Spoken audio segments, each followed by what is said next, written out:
Finally, the time has come. You no longer have to choose between conventional medicine and alternative medicine. Today, unlike years past, your team of doctors from all disciplines are working together side by side for the benefit of you, the patient, to help you regain your health and cross the bridge.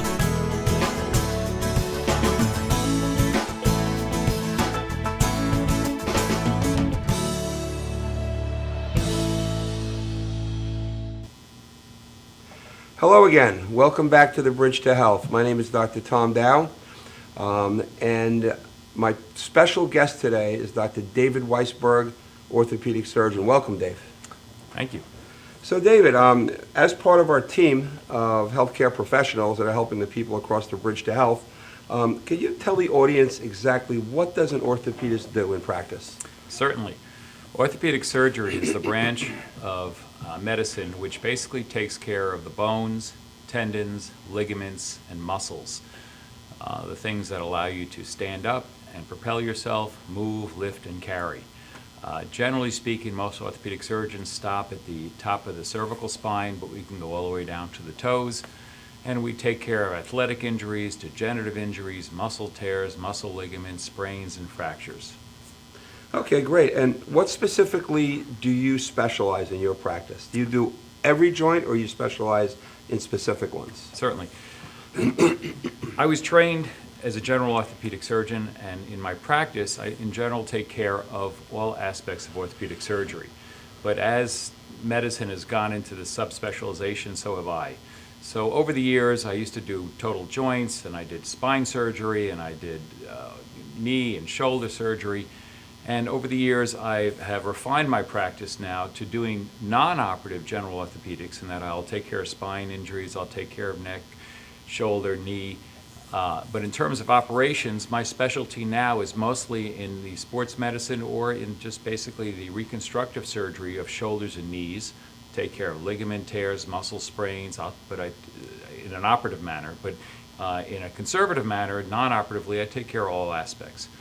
And lastly, I've gone into the next step of medicine where it's evolving, which is Ortho Biologics, which I believe we'll speak about. Right, we're going to speak about that on the next show. Yes. But now, do you work with any athletic teams? Sure. I've been the team physician for the Huntington High School and Huntington School District for probably 30 years. I've been team physician for Northport High School, I still am, Walt Whitman High School. I was last year appointed to the Brooklyn Bolts, which is an FXL minor league for the NFL. So that's done in Cyclone Stadium over in Brooklyn. So I've been the team physician for these young men who, a lot of them are either coming off the NFL from an injury, trying to get back on, or young men trying to get into the NFL. So it's a good showcase for them, and something I enjoy a great deal. Wow, that's very interesting. Tell us a little bit about your everyday practice in orthopedics. Do you take care of fractures? I do. I take care of fractures. At this point, I used to take care of all the fractures with rods and screws and reconstructions, and I did that for about 25 years. Since then, I've modified my practice. It's more focused into the microsurgery, arthroscopic surgery world. So I don't do the operative fracture work anymore, but I certainly take care of the non-operative wrist fractures, pelvic fractures, ankle fractures, those fractures which require casting, immobilization, crutches, but no pins and screws anymore. Gotcha. Okay. Tell us a little bit about what medical school you went. Where did you attend medical school? I went to Downstate Medical School, which is in Brooklyn, New York. It's a medical school which is located in a very impoverished area in Brooklyn. Though I have to say it's come a long way since I was there last time with the whole beautification of the Brooklyn area. But unfortunately, the Kings County Downstate Medical School area was and still is a very impoverished area, and it was a tremendous opportunity to take care of various diseases, traumas, and you were, as the medical student, very often the only caregiver available because there was no other caregiver. Wow. So you learned to be so independent. Wow. And after medical school, which is 4 years, then you have to go for your specialty training after that, right? Certainly. So I finished the Downstate Medical School, and then I went on to do a 1-year surgical internship at Kings County Hospital. I then went to 4 years of orthopedic training at Stony Brook University. Wow, wow, that must have been pretty intense, huh? Yeah, it was good. It was good. Good, good. And so I've heard, and many times, that people say that when bones break, that they usually heal as good or not better than new. Is that true? It all depends. If a bone breaks and it's a non-displaced fracture, a minimally displaced fracture, and you have a healthy individual, the bones can heal as well as they were prior to the fracture. It probably takes a full year for them to completely remodel and get back to the way they were.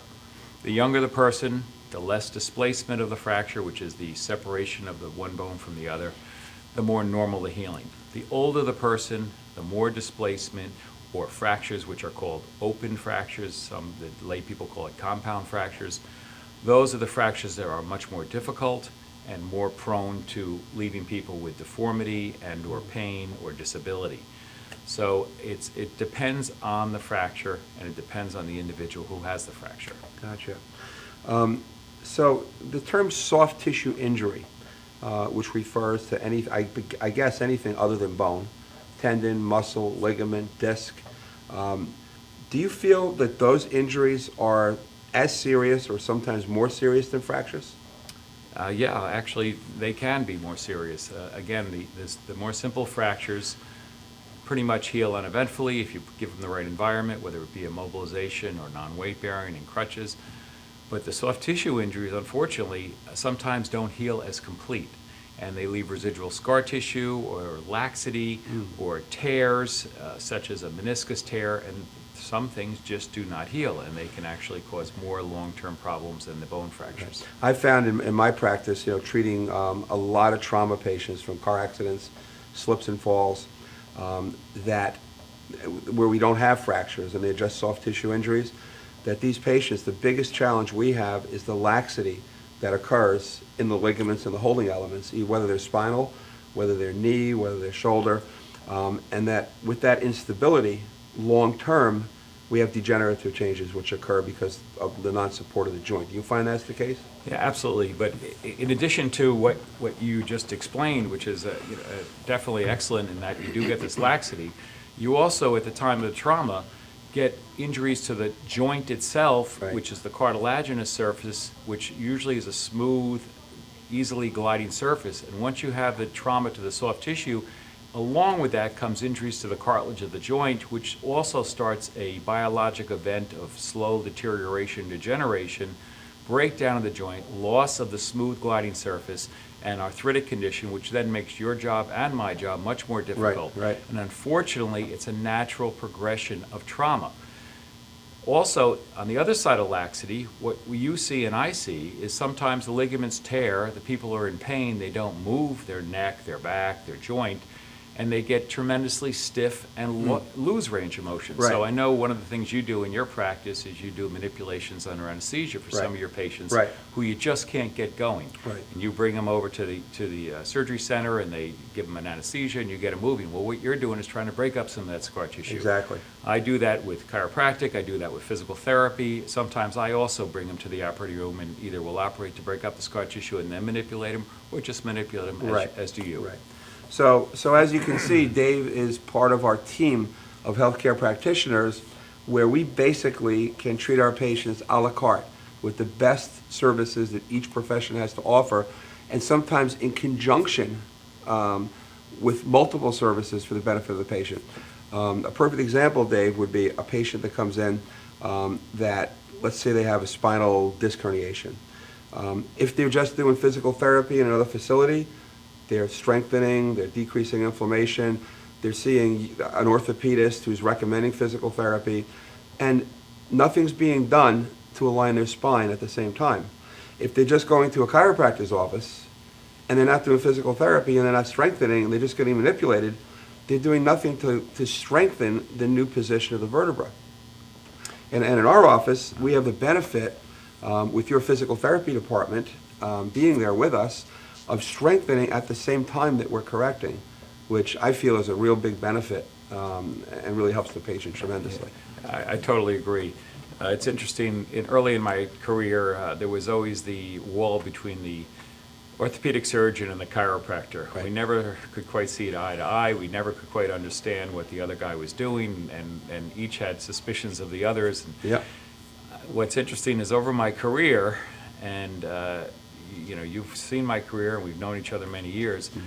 I've come to appreciate chiropractic care. I've come to use it. I personally use it. Quite, frankly, I'll say that. And who's got the best hands in the world? You in your office took care of a low back problem that I could not get rid of any other way.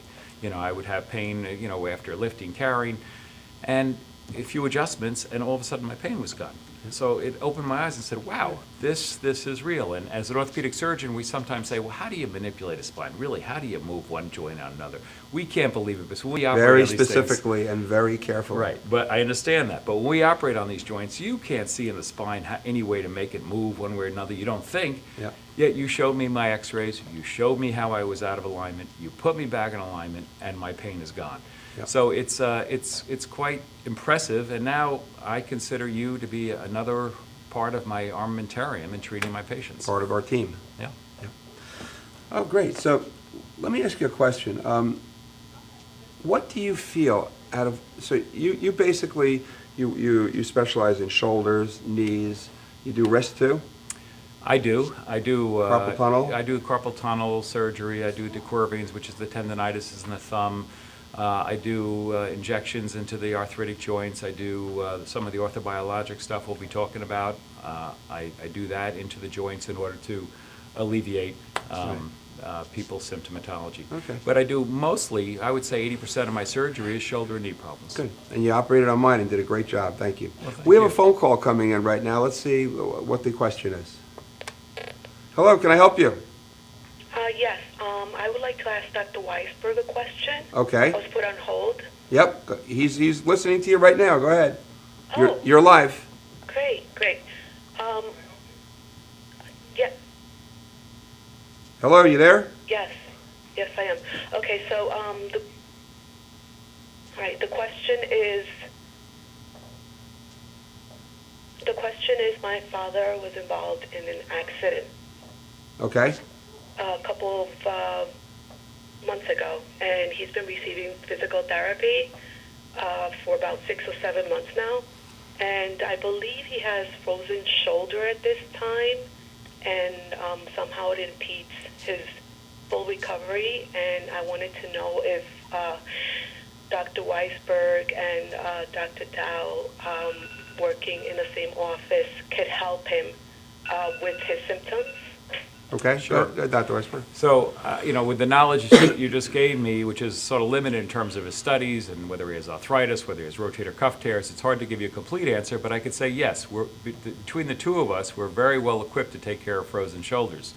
From my point of view... There's a lot of pain involved with that, and just so that you know, he did have a spinal cord injury at that time. Would that be a problem in helping him with what I heard was MUA or Yes. any other type of service that he may be eligible for? Yeah, it all depends on the level of the spinal cord injury. If it's in the lower lumbar area and not in the neck area, hopefully it would not have that much to do with his shoulder issues. If it's a spinal cord injury at the neck level, unfortunately, he's going to be left with some paralysis or some disuse or dysfunction of some of the muscles to the shoulder joint. So MUAs could perhaps correct his motion. Arthroscopy, debridement, depending on if he has rotator cuff tears or any other issues, can help get his shoulder going. But if he has a spinal cord injury which causes nerve dysfunction to the shoulder, unfortunately it can still recur and he can still end up with a stiff shoulder. So it depends on a lot of variables. So can you provide me with a phone number where I could, I would like to take him to the Melville office. Can you provide me with a phone number so that I may take him there for a consult? Certainly. Sure. The number is 631-249-0011. You can call that number and say you want to make an appointment with either Dr. Dow or Dr. Weisberg, and we'll take good care of your father. All right, that'd be great. Thank you so much. You're welcome. You're Have welcome. a great day. Bye-bye. Yeah, that's a very good condition which responds well to MUA. What would you do for a frozen shoulder in your office? Traditionally, our approach is to give if they can tolerate it, the medical condition's fine, we try to bring the pain down, because the pain is usually what limits the patient's range of motion, and the more that limits it, the more pain they're in, the more the shoulder gets fibrotic and scar tissue, and more limited it gets. So we have to intercede, get in there, and try to stop the pain. So very often I'll give a corticosteroid injection to calm the inflammation, and I'll combine that with physical therapy modalities. And our first approach to this would be a corticosteroid injection, anti-inflammatory pills, and physical therapy modalities. And you give it some time to work, and in most cases it does work. But there comes a point, and you know it and I know it, where these patients are not progressing, where either I'm going to take them to the operating room and manipulate them, or you're going to take them to the operating room and manipulate them, and we're going to try to break up that scar tissue, and then post manipulation we must be very aggressive in maintaining the range of motion. And there's things called a Dynasplint, which they could take home and help exercise their shoulder at home for motion. There's continued follow-up in your office, in my office, with physical therapy and or chiropractic to maintain the range of motion. Dave, could a patient, like this patient that she was talking about, let's say they had a contusion to their lower cervical cord, let's say C5, C6, no fractures, and could that cause spasticity of the shoulder muscles? So even passively, when you try to move the shoulder, you can't? Passively? It could cause spasticity, which would impede passive range of motion, may not stop it. But unfortunately, due to the spasticity and the pain, they would then get a secondary frozen shoulder due to the thickening of the scar tissue around the capsule. So one thing might cause another? Yes. Okay. Okay. Where do you perform your surgeries, Dave? I perform 99% of my surgery at the Melville Surgery Center. It is a state-of-the-art ambulatory care center, which is where medicine is moving. Medicine and surgery are moving out of hospitals. The hospitals are very expensive. They're very bureaucratic. They have a very high infection rate when compared to a surgery center, which basically we take care of healthy people. We don't have very infected, infirm patients coming there. We have patients who can come in and go out the same day. So our patient population is different from a hospital population. Our infection rates are completely different from a hospital situation. Our cost to take care of a patient is usually about 1/3 the cost it is in a hospital setting. Right. So the patients are extremely happy there. We have workers who are very, very energetic and very enthusiastic with our patients, and it shows when I have about a near 100% satisfaction right there. Yeah, I'm glad you mentioned that, because many of my patients, when they come to me, and whether it's you that's doing the surgery or another orthopedist, they come to me with concern that, I really wish I had this done in a hospital, because they have the belief that a hospital is better than a surgery center, but it's actually just the opposite. Because people go into these operating rooms in hospitals, and there's sickness, there's germs, there's things that aren't as present in a situation like a surgery center, where the surgeries are elective and these people are not as sick. That is so true. Hospitals, you're taking care of a gangrenous bowel 1 minute, and they're removing half the bowel with all the bacteria, and the next case could be a total joint replacement. Right. That's an exaggeration, but things like that can happen, and unfortunately, no matter how much they say they sterilize the room, there is never 100% sterilization. Yeah. Do you treat patients that have osteoporosis in your practice? I do. It's not the thrust of my practice, but very often I run into it, and I see stress fractures, or I see pathologic fractures that occur secondary to it. So I'm prepared to do the bone density exam. I'm prepared to deal with the results of the bone density exam. There's a number of drugs that I institute. If I'm comfortable with their overall medical condition, I can start them on a number of different drugs, Forteo to try to build bone, Prolia to try to stop the bone from breaking down.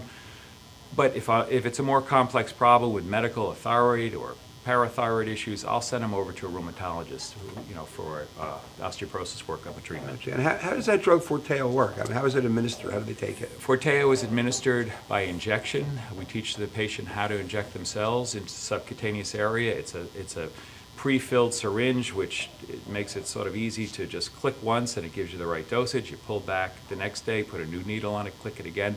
And over 30 days, you use once a day this syringe, and you could use it for a number of months. So you go through, say, 6 syringes over 6 months. And it's been shown to help the osteoblasts, which are the cells that make bone, lay down more bone. So osteoporosis is a combination of either not making enough bone or On the other hand, the osteoclasts, which remove bone, are removing too much bone. So you either stimulate the osteoblasts to build more bone, or you slow the osteoclasts down to stop removing bone, which is what Prolia does. Uh-huh. And how often, I mean, you got to take that injection every day forever? How does it work? No, you don't do it forever. You do it for a year or two. You get a repeat bone scan to see what the bone density is or how it's responded. And it's sort of very important in osteoporosis to take a vacation from these drugs. And the reason you take the vacation from the drugs is, especially with Prolia over prolonged period of use, if you don't allow the osteoclast to go in and remodel the bone, your bone becomes brittle. So you must take a vacation every 2 or 3 years to just allow your natural process to resume, to remodel the bone so it doesn't become overly brittle. Gotcha. We have another phone call for you, Dr. Weisberg. Hello, can I help you? Yeah, how you doing? My name is Mohammed, and I have some problem in my knee. Okay, what's the problem, Mohammed? I have pain in my knee like 10 years ago, and I went for surgery. They told me I have meniscus tear. Meniscal tear? Yeah. Uh-huh.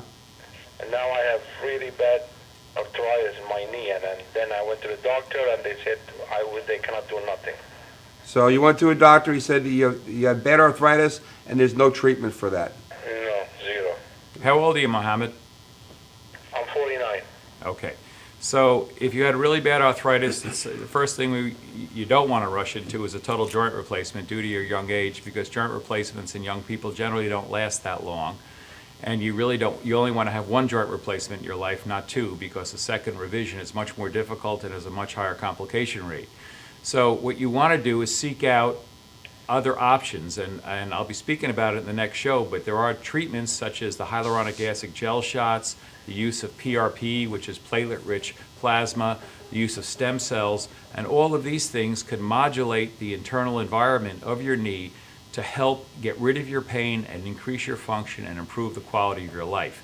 So there are treatments, even if you do have arthritis, and depending on your x-ray, it could be very applicable to you. Now, if your x-ray is severely bone on bone and you're eroding into the bone, you may require a total joint replacement. But without looking at your x-rays or evaluating you, it's very difficult to say over the phone what would be their best course for you. Okay, Mohammed, did that answer your question? Yes, thank you very much. Thank you. And if you want to contact Dr. Weisberg, again, he has an office in Melville, Huntington, and where else, Dave? Islip? In Islip, West Islip, we have an office also. Okay, I so will. Thank you. you have a good day. Take You care. too. Thank you. So Dr. Weisberg, back to osteoporosis again. I know nutrition is important. Diet's important. Sure. What do you do with that? Do you take care of that in your office, or do you refer Generally, that to the team? I put it to the team. My focus, I have to focus, and I can't become too general. So when it comes to dietary counseling, I can send them to your office or a dietitian, and I know your office Right. handles it and Yeah. has the medications and the drug programs and the vitamin programs.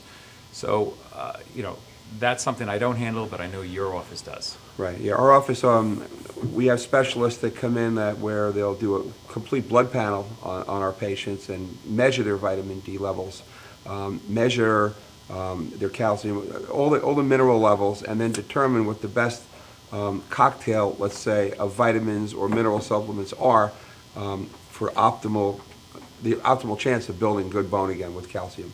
And as I tell my patients, vitamins and minerals, they're kind of like cars. You could buy a car for $10,000, you can buy a car for $400,000. And the difference between both of those cars is the quality of the cars, and vitamins and minerals are no different. And the most important thing about vitamins and minerals are not what they have in them, but that they're bioavailable to the body. Means they have to be absorbed by your body and used, so even so those drugs work better to build new bone. You got to have the building blocks there to build it. And if you don't, and they're just going in your mouth and out into the cesspool because they're cheap and they're not being absorbed, they're of no use. So in our office, we do counseling and recommend very good vitamins, which are pharmaceutical grade, which means what it says in the bottle is in them. And again, having a team is the best possible scenario in the treatment of any of these patients. Would you agree, Dr. Weisberg? I would highly agree, and there's many studies on whether it be magnesium oxide, which is the cheapest form of magnesium, which unfortunately doesn't get absorbed, Right. or calcium compounds, which again, there's some that get absorbed very well, some that don't get absorbed at all. Just because you're taking calcium doesn't necessarily mean you're getting calcium absorbed. So I totally agree with that. Right. One of the things patients come into me all the time with is, oh, I'm taking calcium. Well, what are you taking? I'm taking Tums. Because Tums is an antacid and it has calcium in it. However, it doesn't really get absorbed into the bone at all in that form, or very minimally. And chronic use of antacids now causes digestive problems. Absolutely. Which they now have to deal with. So not all vitamins are the same, not all minerals are the same, and we select them very carefully. Yeah, that's true. What about exercise for your osteoporotic patients? Well, we have found that exercise is critical. If you sit in a chair and don't do anything, the natural progression of the body is to take calcium out of your body. And you get rid of it, you become osteoporotic. It's very important for the elderly and for everybody to remain active. By remaining active, you put stress on the bone. Putting stress on the bone stimulates the osteocytes to make more bone. Sitting there, being sedentary, is just the opposite. The osteoclasts take over, they remove the bone, you become osteoporotic, you get weak, you lose your muscle tone, you lose your balance, and all sorts of bad things happen. You fall, you break your hip, you lose your balance, and break your wrist. It's very, very important to maintain activity throughout your entire lifetime. Yeah, and I think they found that out with the astronauts when they first went into space, right? Sure. And they came back after several days or weeks, and they found they were starting to become osteoporotic. Sure, it happens that quickly. Yep. And really because with no gravity, there's no force of gravity on the bones, and they don't move around as much. And that's going to be a big challenge actually in space travel, is how to trick the body into Right. not removing all the bone for a prolonged period of non-gravity actually. Excellent. So in our next show with Dr. Weisberg, we're going to go into a new technology called Ortho Biologics, which he's a specialist in. And I'd like to thank you, Dr. Weisberg, for coming as a guest on my show. And for those of you who are watching Madhousetv, we'll be right back. Those of you who are watching us on Cablevision, we'll see you next time. Have a great day.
Finally, the time has come.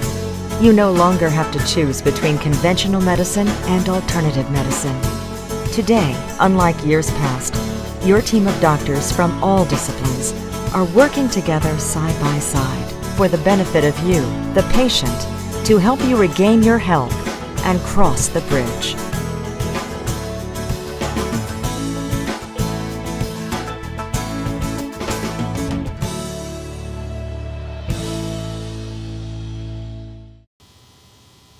Hi again. Welcome back to the Bridge to Health. My name is Dr. Tom Dow, and today our special guest is Dr. David Weisberg. Hi, Dave. How are you? Today? Good. Today, Dr. Weisberg is going to speak about what's now cutting edge in orthopedics. It's called Ortho Biologics. Dave, can you tell us a little bit about what Ortho Biologics is? Sure. Well, we've all heard people talk about things like stem cells and various technologies that utilizes what is a natural product or a natural substance that is in the human body to modulate disease processes. So we've always heard about stem cells in terms of regrowing organs, and it sounds like science fiction, but it's actually has arrived, and it's changed my practice. It's changed my whole paradigm of medicine. And so, for example, in Ortho Biologics, we're talking about those biologics which are related to orthopedic issues and treat orthopedic issues. Most people out there these days have heard of the chicken shots, which are gel shots, which are in reality hyaluronic acid. Hyaluronic acid is a part of your cartilage. We all have hyaluronic acid in our cartilage. Hyaluronic acid is used by plastic surgeons to fill up wrinkles. It's used by eye surgeons to do certain eye procedures, and it's used by orthopedic surgeons to place into a joint, and by placing it into the joint, we modulate the milieu of the joint. So, classically, we'll start with the gel shots, the hyaluronic acid. We'll have a person come in who has osteoarthritis, doesn't necessarily need a knee replacement, doesn't necessarily need surgery, and we do a workup and we find, yeah, there's some degenerative changes in this joint, and we're trying to keep the person active, we're trying to keep their quality of life up, and we choose something such as the Ortho Biologics, which would include Orthovisc, Synvisc, Suparts, Euflexa. These are the drug names, but in the end, they're all hyaluronic acids with some variation on the molecular weight. By injecting this into joints, we can take a joint which is inflamed and painful and quiet it down. It works through the action on the synoviocytes, which are the lining of the cell, is the synovium, and the cells of the synovium are the synoviocytes. And it, number one, lowers the inflammatory products in the joint. It, number two, makes the synovium, which makes the fluid, make a more viscous or lubricating fluid. So by giving patients a series of injections, I've cut down the number of knee surgeries I used to typically do by probably in half. Wow. Because I can maintain quality of life in these patients with a very safe, natural, effective treatment. Wow. So that's the earliest orthobiologic that I was involved in, and that started probably 10, 15 years ago, and now I probably do 10, 20, 30 shots a day. People coming in to get these shots. Right. Very low complication rate, very safe.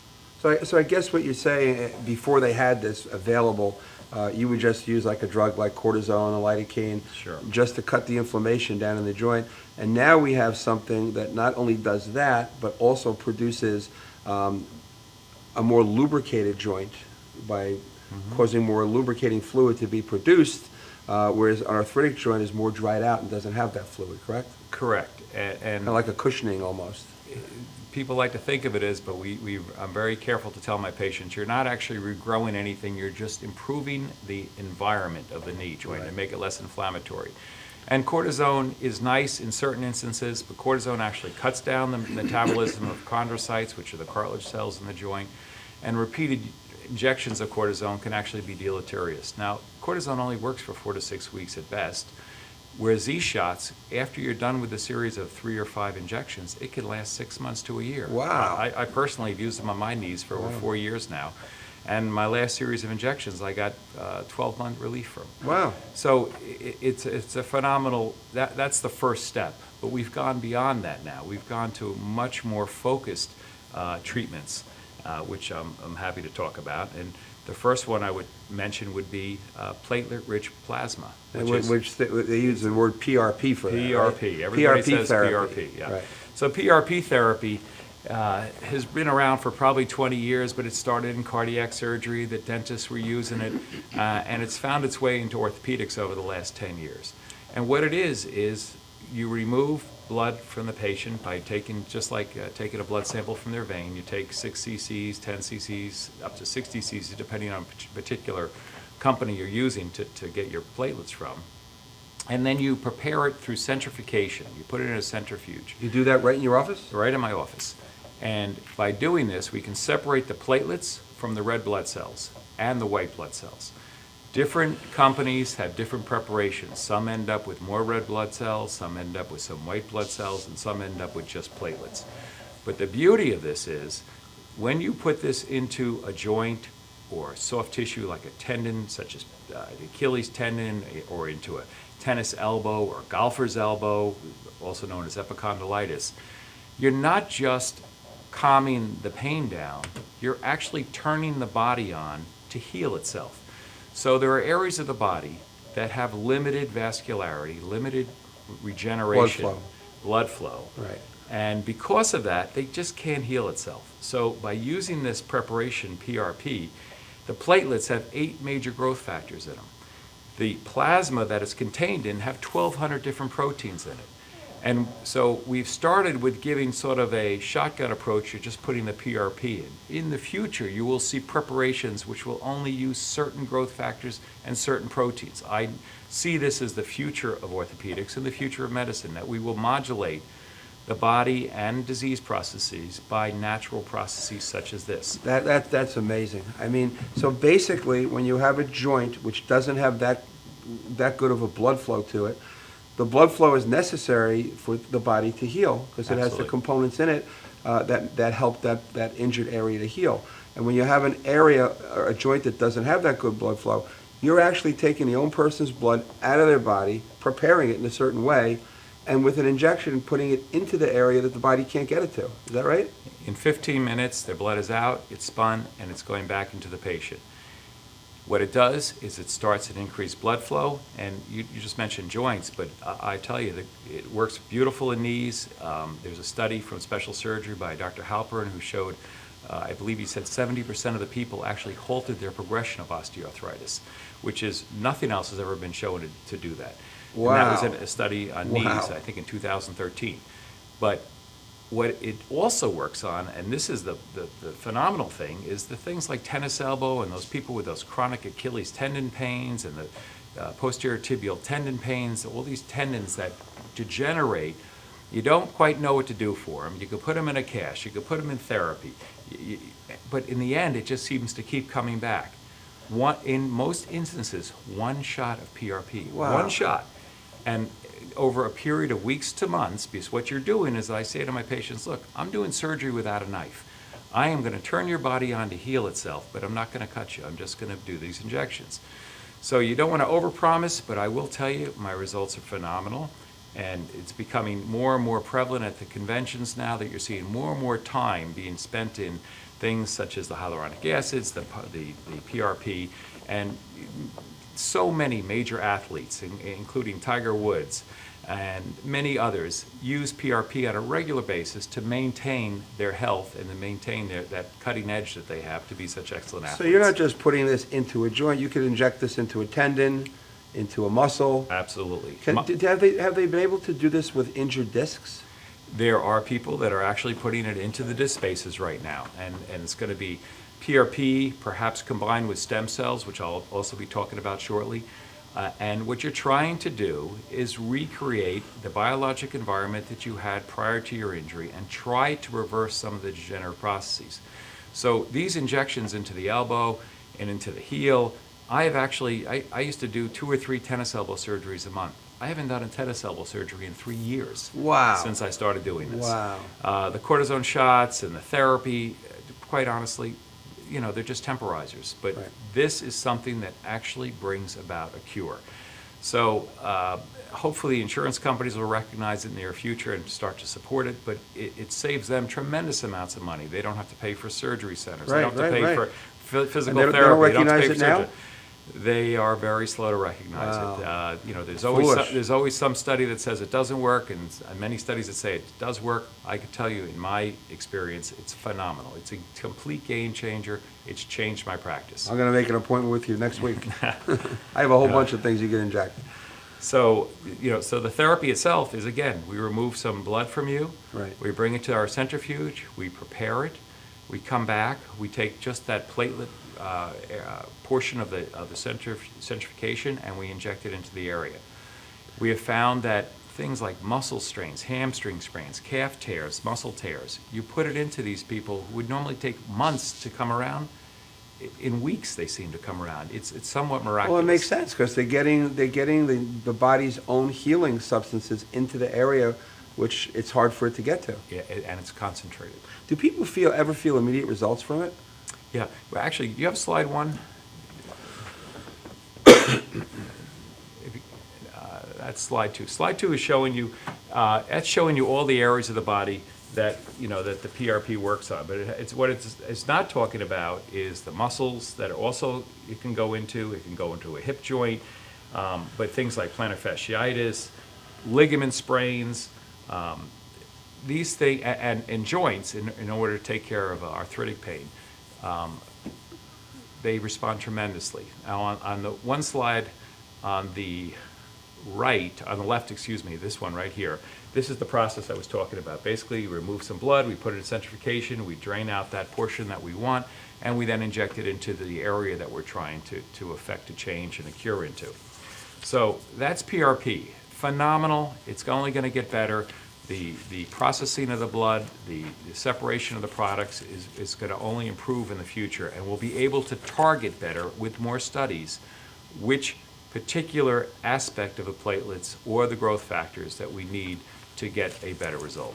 So the last show we did while you were here, we had a caller named Mohammed call in and ask you if you could help his arthritic knee, which his other doctors said there was no surgery for. This might be a possible thing which might help him, right? Absolutely. Absolutely. And Mohammed was a 49-year-old male who is looking, don't know how severe his arthritis is, but if it's severe, he's looking at a knee replacement. You don't want to put a knee replacement into a 49-year-old gentleman because they don't last that long. Right. And if it wears out when he's 60 or 65, it's a revision knee replacement, which are much higher complication rate, much more problems, and a much shorter lifespan. So you really only want to do one joint replacement. And in my opinion, joint replacements are going to be looked at as a barbaric act 20 years from now. Right. Because they're not going to be done anymore. We're going to have ways of modulating the joints so that we can try to prevent joint replacements from ever being done. Yeah, I've witnessed a joint replacement surgery, a knee replacement total, and me being a chiropractor and not being in the OR that much, anywhere near as much as you've been in your life, the first time I saw it, I couldn't believe that a person could actually recover from something like that and go through that kind of trauma and recover as well as they do, because it's very, very traumatic. So I did knee replacements for 25 years. I did the hip replacements. And again, the word barbaric always struck in my mind is, it is, you're going in there and you're removing massive pieces of bone and you're putting in, a replacement. It's state of the art. It's what we do. It's the appropriate thing to do because that's all we can do at this point. The problem is there's complications associated with all these implants. The hope is that the future will bring us a change that we don't have to do this type of procedure, and it will be done in a much more biologic safe manner. Well, let me ask you a question, Dave. As a surgeon, let's say in your beginning days of practice, when you first started doing surgery, did you ever go home after a surgery and say to yourself, it's amazing how the body can heal itself after a surgery, and thank God the power that's within that body does what it does after I do what I do? Yeah, absolutely correct. In my younger days, I'd be called to the emergency room at 3 in the morning, and there's been a motorcyclist who went down Main Street. Unfortunately, instead of on his wheels, he went down on his tibia, and literally comes in with bones sticking out and pieces of bone missing and asphalt sitting in his muscles and vessels cut. And you somehow or another, you piece them together and you do your best, you wash it out. and 6 months later the guy's walking on it. And you just cannot believe that there is such a power of the body to come around.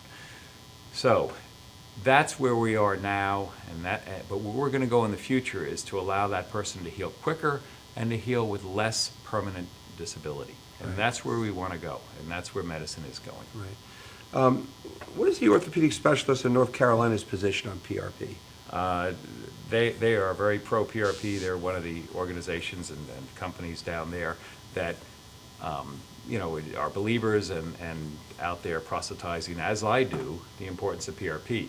If anybody has any interest in PRP, you should go to my website. It's www.prp411.com. And if you go to that website, you can see all the various maladies that are treated in the orthopedic land by PRP. You can find specialists anywhere in the country, actually. There's a whole list of specialists who do PRP all throughout the country. So www.prp411.com, or at my website, li-orthopedicsolutions.com, will also talk about the PRP and its treatments. So let me ask you another question, Dave. So if somebody has a rotator cuff tear, will PRP help that tear heal? Yeah, there are studies out there, and again, it started off as controversial and it's becoming somewhat less controversial. By using PRP during my rotator cuff repairs, I seem to find that the patients moved quicker. This is anecdotally, I don't have a 10,000 person study, but the patients seem to heal better, move quicker, and I seem to have less of a re-tear rate. Nationwide re-tear rates on rotator cuff repairs on a 1 or 2 tendon tear could be 50 to 80%, depending on the person you're dealing with. After surgery? Yes, sir. And this 50 to 80%? is in the best of hands, and this is verified throughout the literature. Now, if people don't follow their post-op protocols, or if they slip and fall, they can re-tear it. It's very fragile. What are we using PRP for? We're using PRP for to rev up the body, to get that healing process going, so that you're not just depending on the sutures and anchors to hold the tendon in place. You're getting the tendon to heal into the bone. So there are studies, and Getting the tendon to heal into the bone, to reattach? Yeah, that's your goal. Your rotator cuff repairs, all you're doing during surgery is recreating the proper environment and alignment of the tissues. Then it's the body's job to make it heal and make it permanent. The sutures, the things you have in there are not going to last forever, and you can't depend on them. So you create the best environment through surgery. You then properly rehabilitate them, and in general, they will heal. But you do everything in your power to tilt it in their favor. PRP is one of those things I believe tilts in their favor. After the surgery? During the surgery, I will put it into the tendons. Really? Unfortunately, the insurance companies won't pay for it. So it's become a real stumbling block for us, as surgeons, in that we believe there are certain things that it works in. Insurance company believes in saving every dollar that they take in on premiums. So it's been a battle with us in orthopedics. Wow, so you're actually injecting that in the torn area after the surgery? Yes, I do Achilles tendon repairs. I'll put it into that. I do anterior cruciate ligament reconstructions of the knee, where I'm putting a piece of cadaver tissue in to make a new ligament. Well, there are studies that will absolutely document that by using PRP on those ligaments, as you're putting it in, will help the incorporation of those ligaments into the bone, and therefore get people moving quicker and safer. And then have there been studies that show after that treatment there is less than a 50 to 80% reoccurrence rate? There are studies that are leaning in that direction. It's very difficult to get PRP studies aligned because there are so many variations on PRP. So you could have some PRP preparations which are 2 times the platelet concentration and some that are 6. You could have some PRP preparations that have white blood cells and some that don't. Some have red blood cells, some don't. So the combinations and permutations make it very difficult to come up with study protocols. Right. And the financing, quite frankly, is not there from the commercial industry to support it, so you're depending on the government. Government financing in research in medicine, unfortunately, is not what it used to be, so it becomes harder and harder to get the documentation you need. So how did you get involved with PRP? Is it something that a company comes in and sells you the equipment and trains you on how to do it? Because I would think that these companies that are supplying doctors like you with this technology and showing you how to use it, they would have a very high interest in funding these studies. Yes, you'd think so, but if you, as it turns out in PRP, if you have 20 companies doing PRP, and one company wants to spend a lot of money on raising the consciousness of the world on PRP, he's floating everybody's boat, because his advertising PRP may not necessarily bring product returns to him per se, though in general, if you float the boat and the tide goes up, everybody's boat goes up. But it's hard because not all the companies see it as a direct money maker in terms of putting into commercial support. I believe that the fund of knowledge and the research is going to prove it, and I know on a personal level that I've done hundreds of PRP shots in the office, and people have phenomenal results.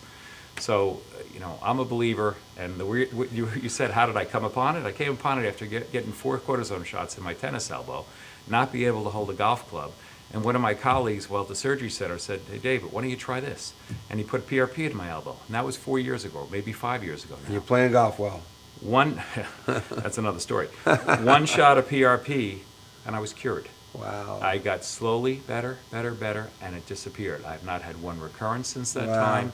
It completely changed my life. And this is the time where I'm doing surgeries all the time. And so after doing it on myself and realizing how good it was, that's when I became a believer. That's when I studied. That's when I went to the courses. And that's when I went out and started talking about it. So you just talked about injecting it while you're doing surgery to promote the healing and the reattachment of the soft tissue to the bone. Have you had patients that have had MRI proven, let's say, supraspinatus tears, where you now do PRP instead of surgery, and now they don't need surgery? I've never seen PRP take a tear and make it a non-tear. I've seen people who come in and they can't get an operation due to medical issues, with pain in their shoulder and a rotator cuff tear, that will get PRP and will now improve their quality of life because now they can move their shoulders with less pain and sleep better at night. So in that regard, the PRP is helpful. There are limits to all of these treatments, and PRP is phenomenal, but it's not. So it's not a replacement for surgery if it's really torn. Yeah, but it definitely uses an adjuvant. It's helpful, and in certain conditions, just a bursitis of the shoulder, I've done PRP, and the pain's gone away. So in those people, they don't need surgery. And where would you inject that? Right into the bursa? I do it right into the subacromial space between the acromion and on top of the rotator cuff in the bursal area, and it works phenomenal, just phenomenal. And the side effects, it's your own blood, it's going into a closed system, it's coming back out of the centrifuge in the same closed system, and they're given directly back to you. So it's not being processed. It's a perfect match for the person. It's your own body. It's your own blood. Tell us about any other, have pro football teams and other organizations, athletes use this? Absolutely. It's every day you hear about another pro athlete that are getting it. You hear about another basketball player from the NBA flying over to Germany to get a special PRP preparation. It is being used ubiquitously throughout the entire sports world now because athletes need to stay on the cutting edge of physical ability. So they're always pushing their body to the edge. If you go over the edge, you get a breakdown. If you get a breakdown, time is money for them. They got to get back in the game as soon as possible. So surgery is always time out. Surgery always takes time to recover from a PRP shot. Takes a few minutes to do, and all of a sudden they turn on their own healing abilities and very often avoid the surgery and get back to their game quicker. How quick? How quick after an injection do they feel relief? Okay, so you'll give the shot. It's not a cortisone shot that in one way takes your pain away, but you should throw in a bucket of water on a fire. It's not that. It's a surgery without a knife. I've now changed the milieu, the environment, and now the body's bringing in new blood vessels and new growth factors, and stem cells get released from the body. When you have PRP, it releases the stem cells, and they're recruited into the area, and now you start this healing process. So I say to my patients, usually in 3 or 4 weeks, they're going to start to feel better, but you're not better yet. And I tell people it's going to be a full 6 months before you get your ultimate improvement. Most of my patients, 95%, 1 injection. There are doctors out there that repeat them every 2 or 3 weeks. I don't personally see the need for it. I think it's too costly for the patient and unnecessary. Maybe in the last few years of doing it, there may be 1 patient I gave 3 PRPs to, maybe 5 patients I gave 2 PRPs to, but most is just 1 shot. Right. So Do you do this in all your locations? or just one location? Mostly, I do it in the operating room at the Melville Surgery Center. I do it there routinely. I also do it at my Huntington office on a routine basis, daily. People come in and they ask for it, and I do it right then and there. Okay. So if somebody wants this done, they could call your Huntington office, make an appointment, say they want a PRP injection or a consult with you to see if it's appropriate? Absolutely. The office number there is 631-351-0295, and I'd be happy to take care of it. And what is your website again, Dave? It's li-orthopedicsolutions.com, and the other website for PRP is www.prp411.com. So PRP is just one part of it. There are other things such as stem cells, which I have begun to do in my office, where we can take cells out of either the iliac crest, the bone marrow, or I could take fat. I prepare it in a way that is proprietary to different companies, but bottom line is we maximize the number of stem cells available, and we inject that into joints. Wow. And that is going to be absolutely a game changer. So this is... And that helps the body grow new tissue with the stem cells? This does help the body grow new tissues, and this is going to be the future of medicine. The use of stem cells, the use of PRP, this is where we're going. This is our future as I see it. David, I'd like to thank you very much for being my guest today. It was very, very enjoyable and enlightening. And for those of you that are out there, Dr. Weisberg is part of our team in our offices, and we're very happy to have him, and very honored to have him working with us. Again, if you have any questions, you can either call Dr. Weisberg directly at his office, or you can call us in our Melville office at 631-249-0011. And we'll give you any information that you need and have you treated by our great team of specialists. Thank you once again, Dr. Weisberg.